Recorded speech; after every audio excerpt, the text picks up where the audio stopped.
दृष्टि स्पष्ट दिखाई देती है। 12 लाख करोड़ रुपए से अधिक की पूंजी कैपिटल एक्सपेंडिचर के लिए, एक सुदृढ़ इंफ्रास्ट्रक्चर के लिए बजट में प्रावधान करना,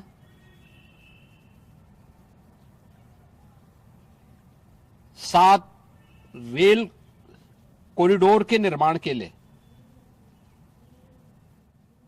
प्रावधान करना, आयुष सेक्टर को विकसित करने के लिए और हेल्थ सेक्टर को मजबूती करने के साथ साथ आम नागरिक के लिए और खासतौर पर उसमें भी महिलाओं पर केंद्रित करते हुए उस पर जोर देना, हर जनपद में महिलाओं के लिए,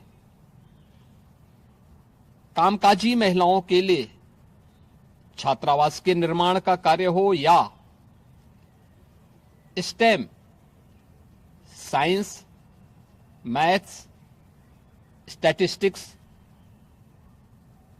और इमर्जिंग टेक्नोलॉजी से जुड़े हुए छात्रावास के निर्माण के लिए सहयोग करने का, युवाओं के सपने को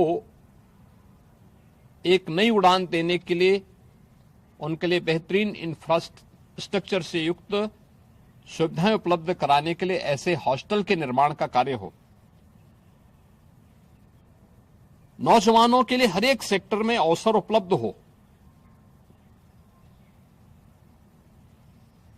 यह सबके साथ साथ जो व्यापक रिफॉर्म के साथ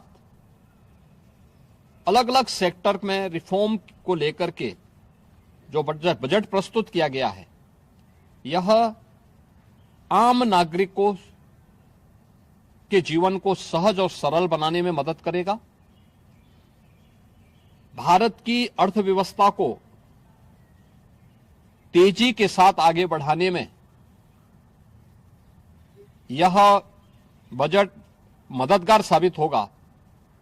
युवाओं के लिए, महिलाओं के लिए, अन्नदाता किसानों के लिए, उद्यमियों के लिए, आम नागरिक के लिए भी ये नए अवसर को प्रदान करने वाला बजट है। मैं बजट के प्रावधानों का स्वागत करता हूं। आम नागरिक के लिए, जिसने बजट के लिए जो बड़ी आशा भरी निगाहों से जो व्यक्ति देख रहा था, खासतौर पर मध्यम वर्गीय परिवार,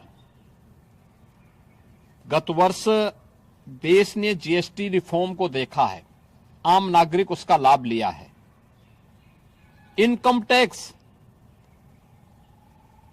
एक्ट को अप्रैल से लागू करने की घोषणा, उसको सरलीकृत करने, हर व्यक्ति आसानी से अपने रिटर्न को भर सके, इस दिशा में उठाया गया कदम भी स्वागत योग्य है, जिससे अधिक से अधिक व्यक्ति इनकम टैक्स की तरफ आकर्षित होगा और इनकम टैक्स का अपना रिटर्न भरने के लिए आकर्षित होकर के प्रवर्तमान नेशनल बिल्डिंग के कार्यक्रम में वह भी अपना योगदान दे सके। इस दृष्टि से यह अत्यंत महत्वपूर्ण कदम है। मैं कह सकता हूं कि यह बजट समाज के प्रत्येक तबके को, युवा हो, महिलाएं हो, अन्नदाता किसान हो, उद्यमी हो, इन सब को ध्यान में रख करके बनाया गया नए भारत का, विकसित भारत की तरफ अग्रसर हो रहे भारत का एक स्थिर लेकिन तेज गति से बढ़ने वाली अर्थव्यवस्था के रूप में प्रस्तुत करने वाला एक बजट है। मैं इस बजट के सभी प्रावधानों का हृदय से स्वागत करता हूं। आदरणीय प्रधानमंत्री जी के प्रति आभार व्यक्त करता हूं। केंद्रीय वित्त मंत्री जी को इस बजट को प्रस्तुत करने के लिए, जो कर्तव्य भवन से प्रस्तुत किया गया पहला बजट है, इस बजट के लिए भी उनका हृदय से उन्हें बधाई देते हुए हृदय से धन्यवाद देता हूं।